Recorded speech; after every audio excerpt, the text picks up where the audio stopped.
Every leader is under pressure to move faster with AI and other tech. But what if the biggest competitive advantage isn't the technology? What if it's the human system behind it? In today's episode, Amazon leaders Sandy Gordon and Scott Dresser reveal how one of the world's most complex organizations prepares for massive scale by designing systems where people, technology, safety, and continuous learning work together, not against one another. If you're leading change, this conversation offers practical lessons you can apply immediately.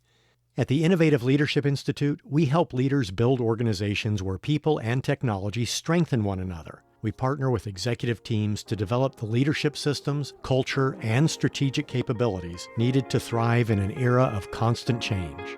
Learn more at innovativeleadership.com. Now, let the episode begin.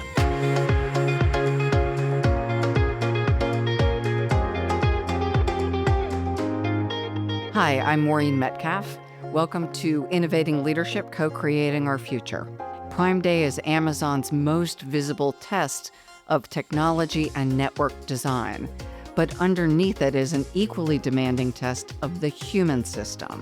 Our guest today is Sandy Gordon, Vice President of Employee Experience at Amazon, who leads the work of preparing that workforce. Sandy, welcome. Well, hi, Maureen, and it's wonderful to talk to you as well, and I'm looking forward to it. Amazon's supporting more than 1 million employees delivering this Prime Day.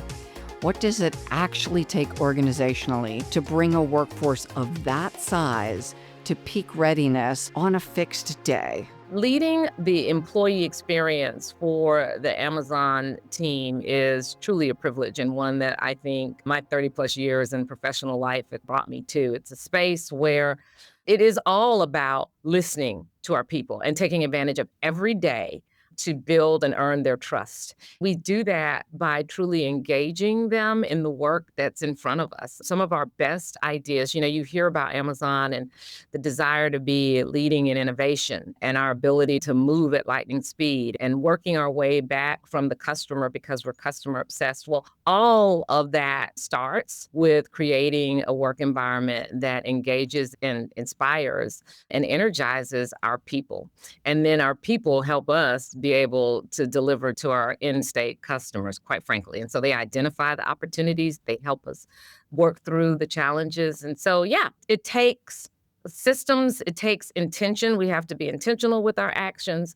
We have to make sure that we are always looking for ways to continue to hear and act, respond to the feedback we receive from them. And Prime Day is a moment for us where it pulls it all together and we get to celebrate through these 4 days with our people, because that's really what it is. If you go into the centers now, there's a lot of activity happening, but it's happening with a lot of energy, food, music, just kind of knowing that we're putting a lot of smiles out there for customers. I love the framing of we're putting smiles out there for customers. It is true. Here's one piece that helps in that. Our Amazon employees all have free Prime membership. And so the smiles that they're bringing to customers, they're receiving it because they're Prime members themselves. They too are partaking in all of the wonderful Prime deals that are out there. Part of our fun is even asking what's in your basket, what's in your cart, to understand, what's of interest to them. It tells you a lot about people, what's going on when you hear that. So it's an interesting way to think about it. So Sandy, what's in your cart? So like I shouldn't have brought that up. No, really. I am, when I look at my cart right now, I've been doing a lot of purchases for my father. I'm taking care of an aging parent and trying to help maintain his independence. And so the things that are in there are everyday essentials that we need and I need to make sure that he's able to maintain that independence, either through groceries that can get there at lightning speed for the caregivers who are fixing a meal for the day or cleaning utensils. But the fun things, I think every cart should have something fun, is a tablet. He's technology challenged, and we got the simplest tablet that we could find so that he can talk with his grandchildren and see his grandchildren. And they are looking forward to teaching him all about it this weekend. So it's going to be a fun time. But that is really what I mean when I talk about the power of our employees being Prime members and understanding the connection that they make for employees, understanding that, because being on that side of a customer With my Prime membership, I know how important it is for it to be reliable and the speed that it gets there when I need it, we need it then. It's just real relative to my own personal situation. And that's magnified a million times over for our employee base and our customers. And knowing that your dad will be cared for is one of those things that matter. It does. It does. There are countless stories out there where the Amazon experience has been fabulous. Someone will engage with the customer, see that a customer needs help, or picks up something in the lawn as they're walking to the door. And so it's really about when you asked about what it takes for a million plus people employed and how do you help make sure that they're connected and a part of this, it really is about making sure they're felt seen. They feel seen and heard, and you're not lost in the sheer size of our organization. And so in each of our sites, we are deliberate about ensuring that there are mechanisms for our employees to speak, to share. They are not only encouraged, but they're empowered to take kind of control of, hey, this is going on in my site. We think this is a better way to do it. Here's some information, or this is something that's not meeting our standards, not raising the bar for us because we're constantly looking to evolve and improve.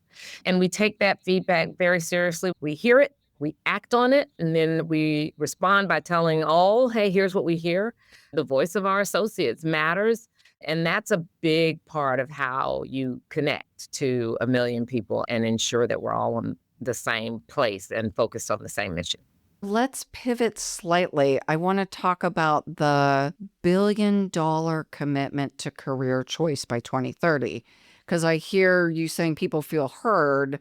And one of the things I think many people want, younger and older, is to own their career and their career success.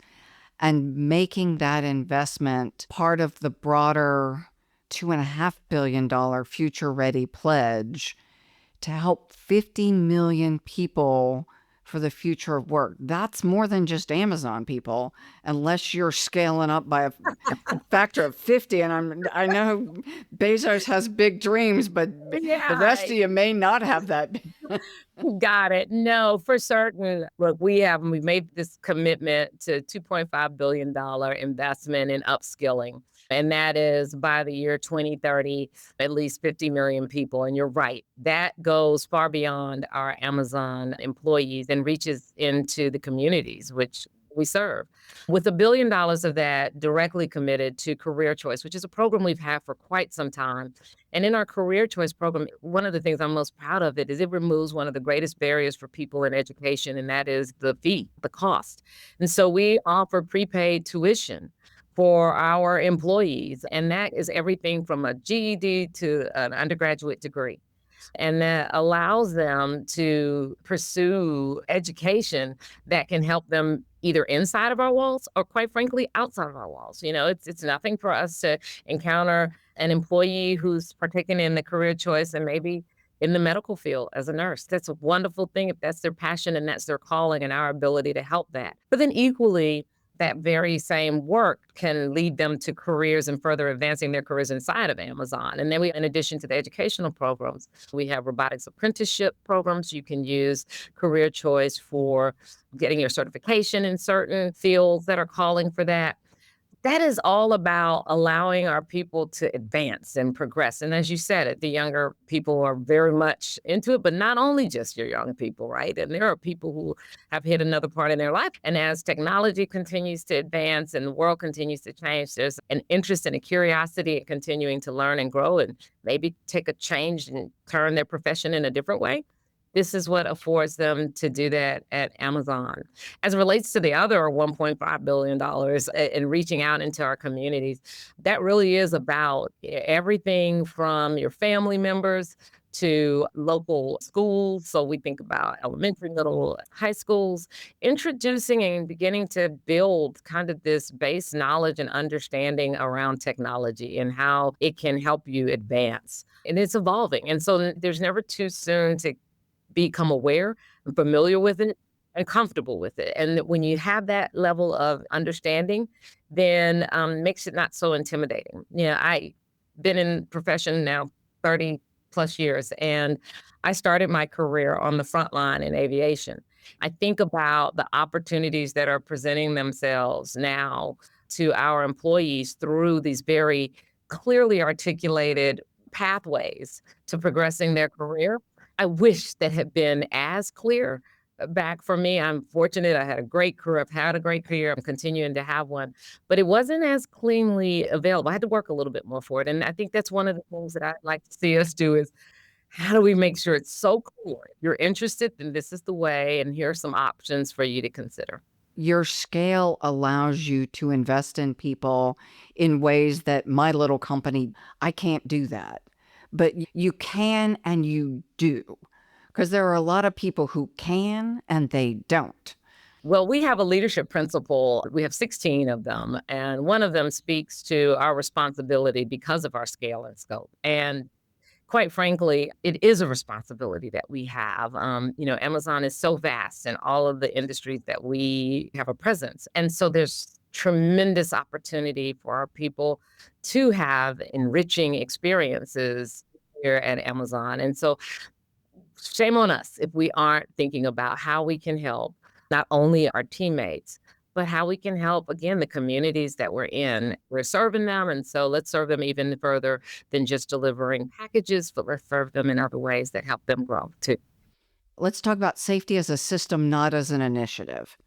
So safety tends to get harder to hold steady when the volume gets the highest, right? You got more people, you got more robots, the stress level goes up. Safety is first and stop.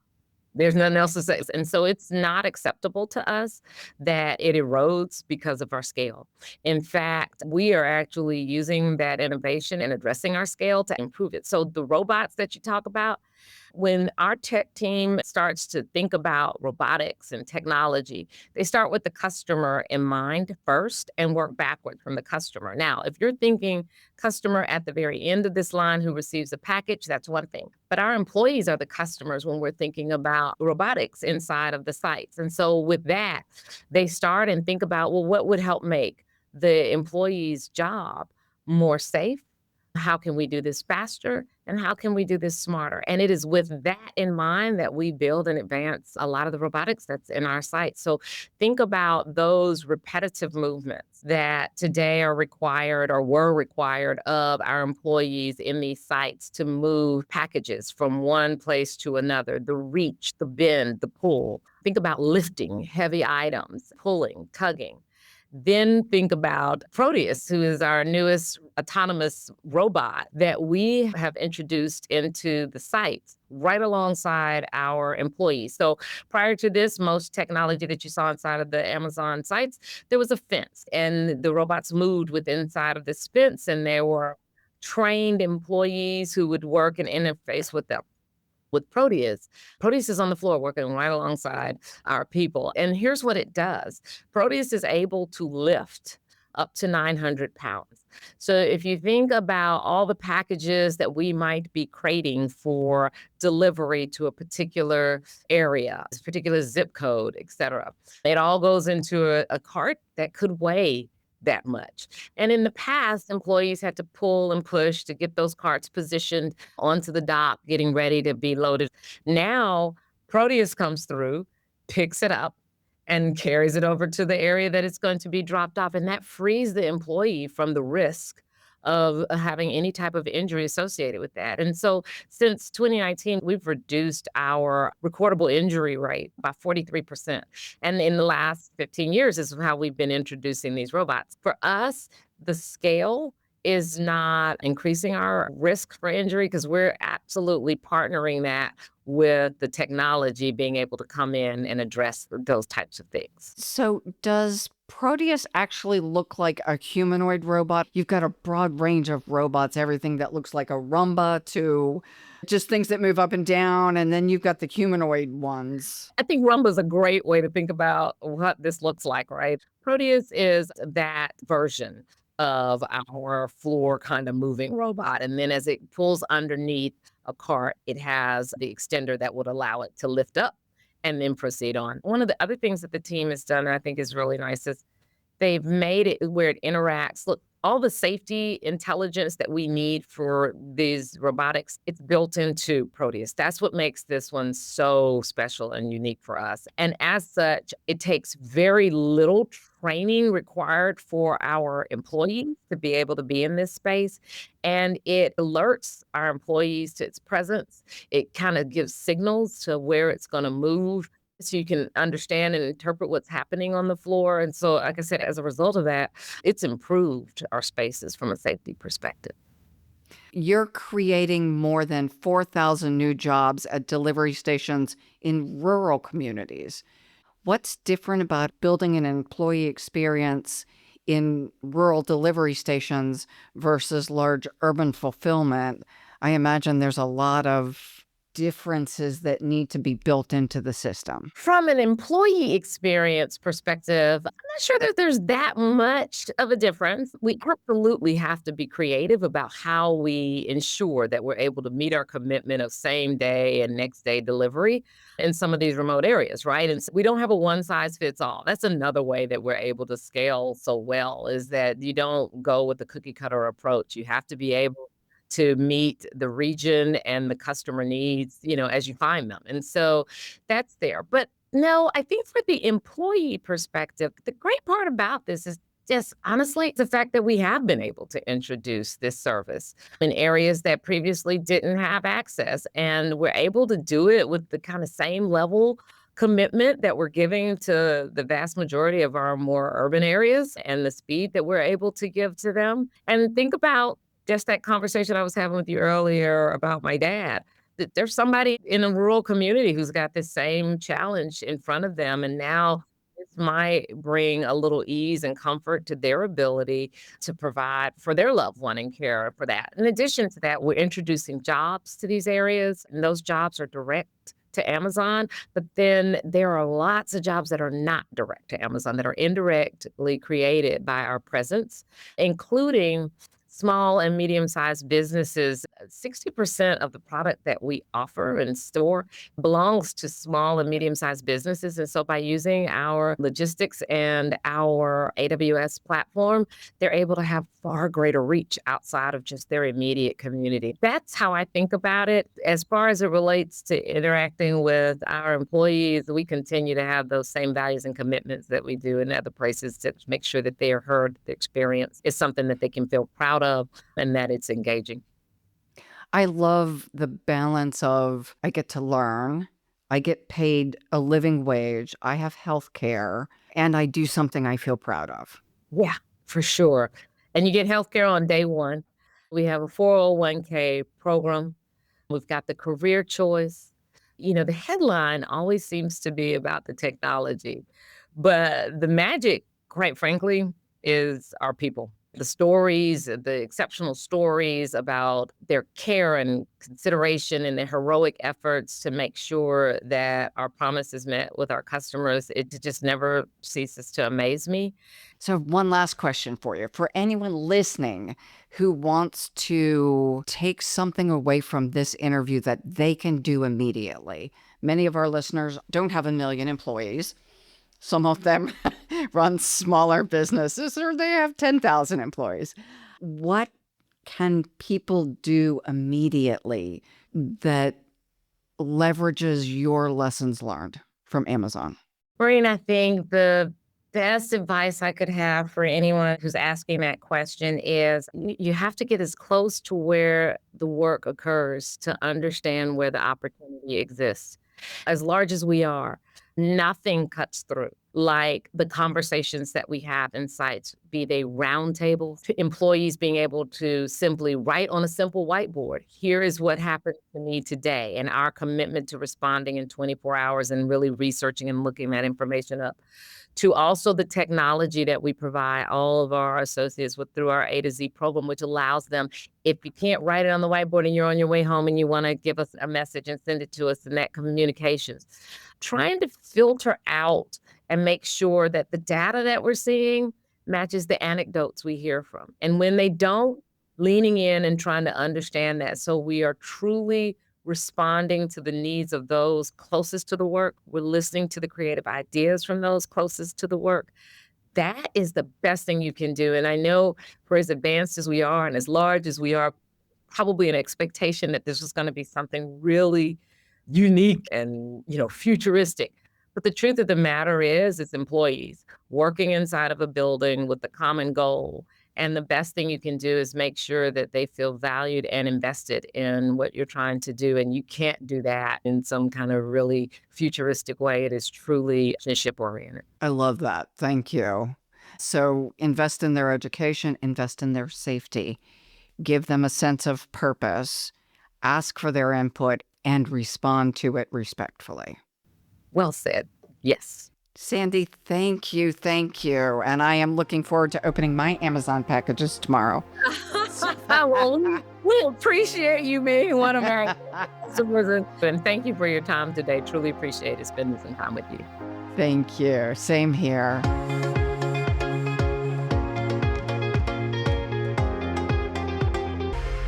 Once a year, Amazon's entire operating system is tested in public, in real time, at scale. Almost no other organization even attempts something like this. Prime Day is not simply a sales event. It's a 4-day stress test of fulfillment, transportation, workforce systems, all running at peak load across every region the company serves.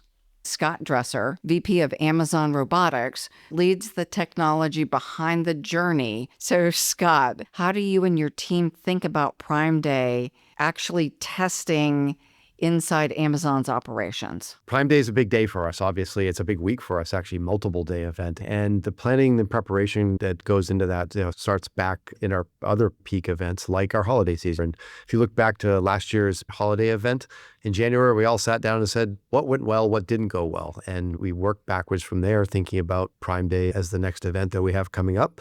We make adjustments in our systems and our robots, make sure that we've got them deployed in the right places, that they're working at the levels they need to, that our employees have the right training to know how to use them, and we get ready for our next events. That involves everything from scaling our software systems to making sure that our supplies and spares for our robots are stocked at full so that when we hit our big events that we're ready for them. Most people probably haven't been inside an Amazon fulfillment center. Can you describe the range of robots? Yeah, we've got a wide range of robots in our latest generation, 12th generation fulfillment operations. So we have the Roomba-sized robots. We call them structured field mobile robots. And that's a fancy way of saying a robot that can move a shelving unit around. And usually that shelving unit is full of inventory or products that our customers are going to use. That robot can lift and lower that shelf, and it can bring it over to an employee or in some cases another robot to pick items off of that or stow items and replenish inventory into that pod. There are a number of other mobile robots. You mentioned one really important one, which is Proteus. That's our autonomous mobile robot. That robot works in free space around people. I think of our loading docks and areas where we're moving pallets around, where we're moving what we call a go-kart, which is a fancy cart that contains customer orders.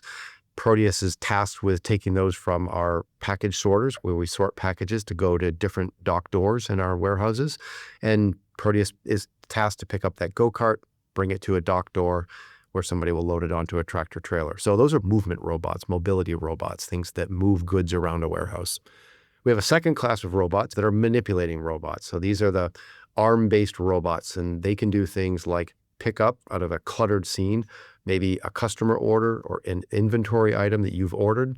They can look at it, identify it, and then sort it and densely pack it into a container like a moving tote so that it can be on its way for some other outbound task. And we have they're all bird names, it's a bird name theme. So we started with Robin, we have Cardinal, we have Sparrow now as well too. Those are all various different iterations of manipulating robots that can use different technologies, mainly suction, to pick up a package or an inventory item, identify it, and then sort it. We have hundreds, in some cases thousands of them in one warehouse. At the same time, we're employing 2,500 people, so there's still a lot of people working in and around these robots. So I'm assuming a robot doesn't just one-to-one replace a person, especially these Hercules robots. You didn't have humans carrying around shelves. No, we didn't. How do you redesign the work? Because it seems like that's a continual realignment every time you get these manipulating robots that you didn't used to have. that changes what those 2,500 people do when they show up to work every day. An interesting example would be to think about Proteus and how did we get to the innovation that's Proteus and the job that it does. Because if you think back a couple of years ago when we were thinking about the challenges and the opportunities that we had inside our fulfillment operations to go after, we said, you know what, there's these 900-pound carts that we wheel around a fulfillment operation every day. The application here was on a loading dock. You've got people coming in and out of tractor trailers. You've got other equipment moving around that space, people doing other tasks that are in a very busy and congested area of the fulfillment operation. And we said, what's the hard problem that we have to go solve in order to develop a mobile robot that can actually work in that space? And what we come back to a lot of times in robotics is safety. We have to make sure that we can develop a robot that can perceive its environment, including the people that are in that environment, in a way that is verifiably safe and move in and around them. So that was the place that the innovation started, was how do we develop a robot that's relatively low cost, that can work around people, but also be useful, right? Because a robot that works around people but stops all the time and doesn't get anything done isn't a particularly useful robot either. It has to accomplish its task of moving a cart. So we set a very small team off at the time to go off and innovate on that exact problem. We didn't tell them exactly how to do it, but we knew we had a problem that we wanted them to solve. And they came back and iterated on it several times, and we liked some things and we didn't like some things. And then after a couple iterations, we got to something that we said, you know, that looks a lot like a robot that we could build. And again, most importantly, we think it would be safe around people. Not just be safe, but be accepted around people. It's one thing to be safe. It's another thing to be in people's way or be clumsy or clunky. We also had to make sure that it understood people's intent and communicated its intent well. So that's where we started. And that was kind of the Proteus journey. And we iterated on that multiple times, and we ended up with the robot that we've scaled today. There was a bunch of work that we had to go do to make sure that people understood what we were trying to do, why we were trying to do it, demonstrating that Proteus was going to be safe around them. We took the opportunity to retrain them and upskill them into some other tasks and other jobs around the fulfillment operation. And now we have Proteus in about 25 fulfillment operations across North America. One of the recurring challenges boards and leadership teams face is moving from piloting to deployment to scaling. And you're scaling across thousands of locations. You're rolling it out in Europe soon. What has to be in place in the system to scale across thousands of sites and millions of employees and keep people feeling engaged and like they're not threatened by this robot's going to knock me over or I'm going to lose my job? Yeah, Maureen, it's a good question. And I think it's one that is sort of the special sauce that we've worked on here at Amazon Robotics. We often talk a lot about that upfront innovation, that business challenge that we have and how we drive upfront innovation. And while that's necessary as part of the development process, it is not going to get you to the point that you mentioned earlier.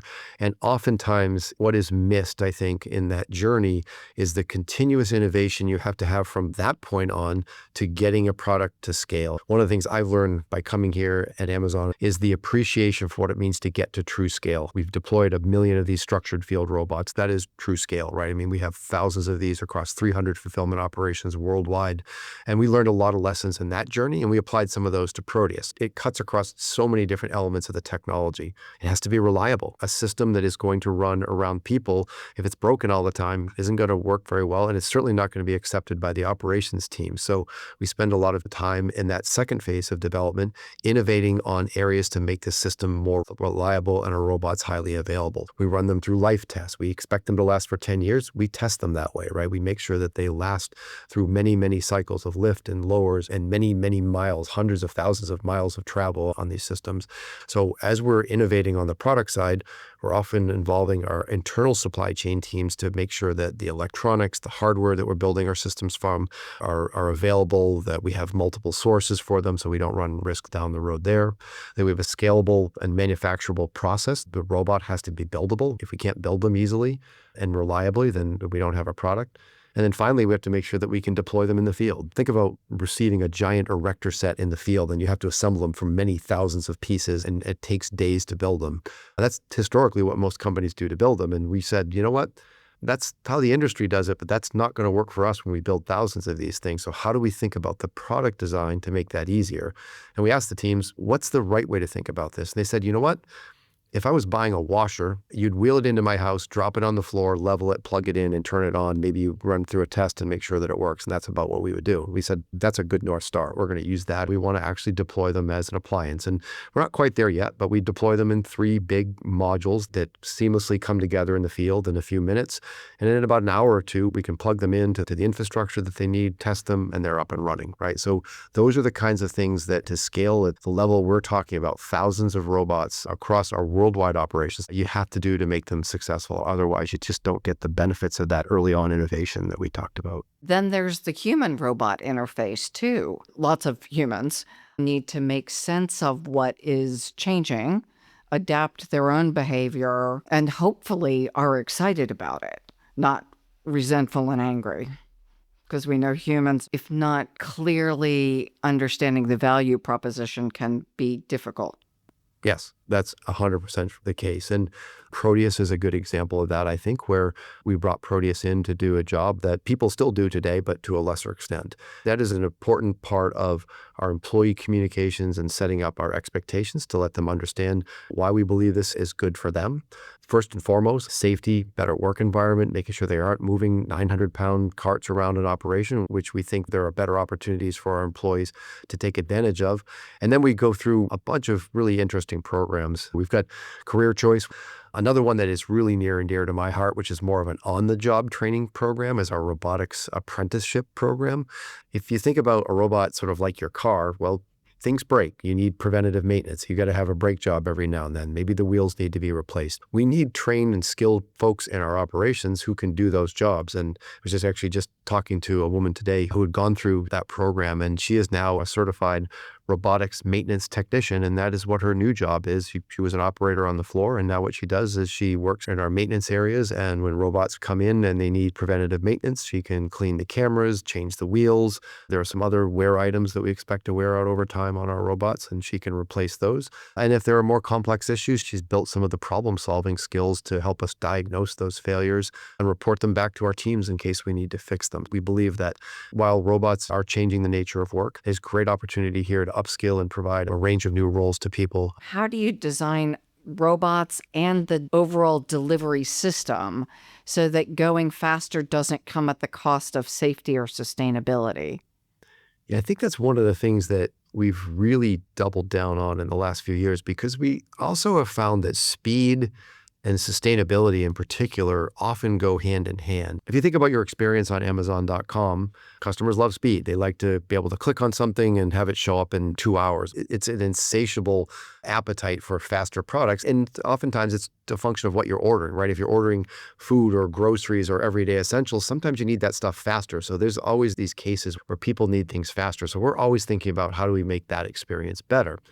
The only way we can get that to you in 30 minutes is if that inventory is relatively close to your house, right? If you live someplace and it's going to take me an hour to drive it there, we're probably not going to get it there in 30 minutes, right? That ability to place inventory closer to our customers is really important. It drives speed, but you can also imagine it drives sustainability, less transportation costs, less fuel costs, less energy in getting that to your doorstep. So that is a place we have spent a lot of time thinking about how can robotics enable that? How can the systems that we build on top of robotics enable that? Our storage systems, so the ones that have our customer inventory in them, are much more dense than our manual buildings, right? If you think of a robotic storage field, it can be built very densely because the robotics, they actually travel underneath the shelving pods that we were talking about. We don't need the big aisleways. We can build them all the way up to the ceiling, or we can take advantage of the 3 dimensions in a building and make sure they're built very high. We can use robotics to pull those down. And you ask, okay, why is that important? Well, dense buildings means we can put more inventory in spaces that are smaller, that are closer to our customers, that typically are in suburban or urban areas. And that's great for some of these smaller buildings, smaller from a square footage perspective, but we can still provide the product density and the product selection that our customers love for a lot of the products, maybe not all of them, but the ones that you're going to order most commonly really close to your house. I'm imagining all of the modeling that has to go into designing where a fulfillment center goes. What's the shape of the building? What configuration of robots? What kind of humans? What products are ordered with what frequency? These are just incredibly complex math problems Yeah, I could talk a little bit about that. Understanding where we have customer demand and where building placement needs to happen. That is, like you said, a challenging problem. Once we've built the network and deployed the buildings, how we decide what inventory goes where. So when it comes into our network, how we distribute it. Those are all problems today that we're using generative AI in some form or another to go help us with. And this is a very, very rich area for artificial intelligence. And particularly with the advances in generative AI over the last several years, the ability to optimize some of those things and get that placement challenge right is an important part of that. It seems like the real achievement isn't any one piece of technology, but as you've said, the ability to leverage all of these tools and humans together to deliver my eco-friendly bug stuff tomorrow before my trip. We'll make sure the robots are getting it there.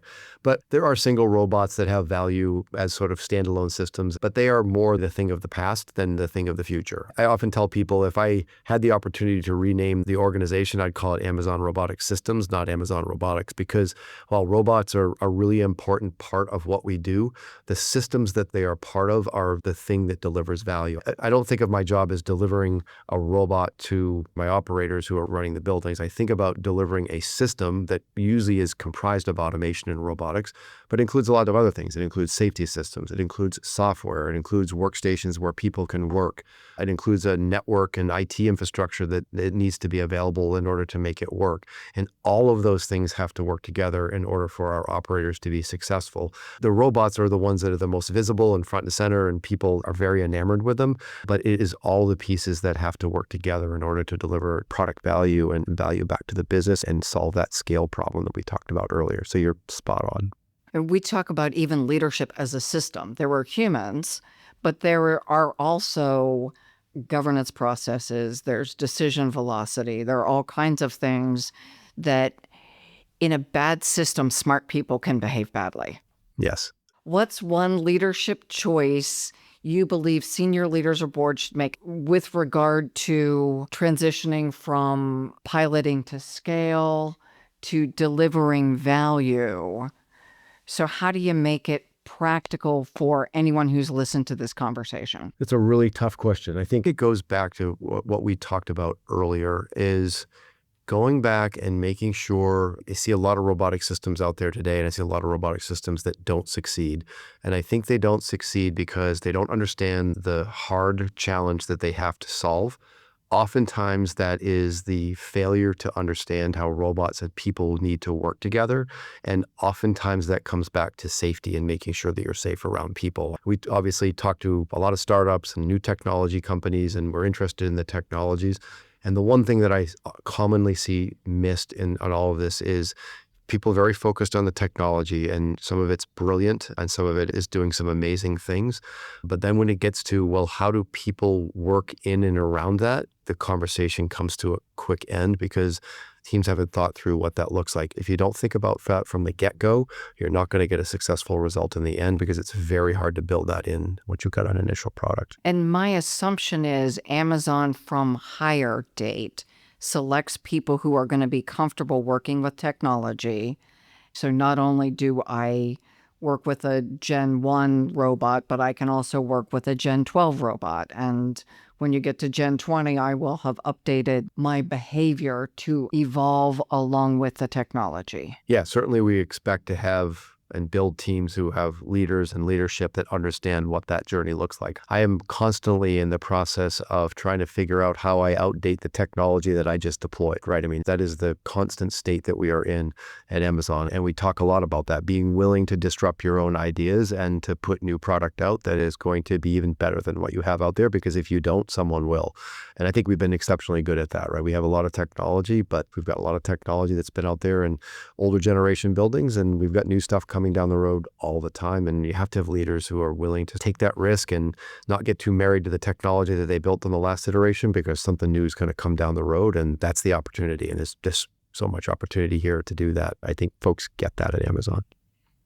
Scott, thank you. This has been really interesting to hear how you think about robotics as part of the overall system. It's not like you get to be done because you introduced the new Proteus and tested it today. Yeah, sometimes I wish it was, but that's also where the fun of the job is as well, too, is getting an opportunity to get out there, talk to our employees and find out what's going to make it better and do another iteration. Well, one of the measures of success is on this busy day, you're able to take time to talk to me. I appreciate you saying that, actually. And that is very true. I was just talking to one of my employees earlier today, and I was relating a story to him about my very first holiday peak at Amazon. We had just deployed our first robotic system at Amazon out at a small warehouse on the West Coast. It was peak holiday season, and we're very excited that we were able to integrate and innovate our technology and integrate it into Amazon. And I happened to be on a business trip out there at that time, and the warehouse broke badly. And it broke badly because of our technology. And I spent 3 days in the warehouse. I spent one night overnight there and a lot of sleepless nights debugging and trying to figure out what the problem was. And we did finally resolve it. But it taught me that at scale, those types of things matter. The ability to diagnose, recover quickly, get the system back up and running so that our operators can continue to work was one of those tough lessons that Amazon taught me early on and has fared very well. And maybe is the reason I'm actually able to sit here with you guys today, because we've taken a lot of those early lessons to heart. I made sure that our systems are supportable by our field teams and very resilient to the types of different failures that they can see. It's a brilliant example because I've worked with technology rollouts, and boy, the amount of sleepless nights people have, not only on the first site, but 10 or 20 or 50 sites in. Yes, right. And it's not to say we're perfect, but I will tell you one of the things we're really good at doing is we're really good at finding problems and healing our systems. We've designed them to be resilient, and boy, that investment has paid off many, many times over. And that's one of the reasons why we can continue to run this large network. So Scott, again, thank you. Thank you for being an exceptional example of how these systems can work at scale. Thanks, Maureen. Thanks for having me here.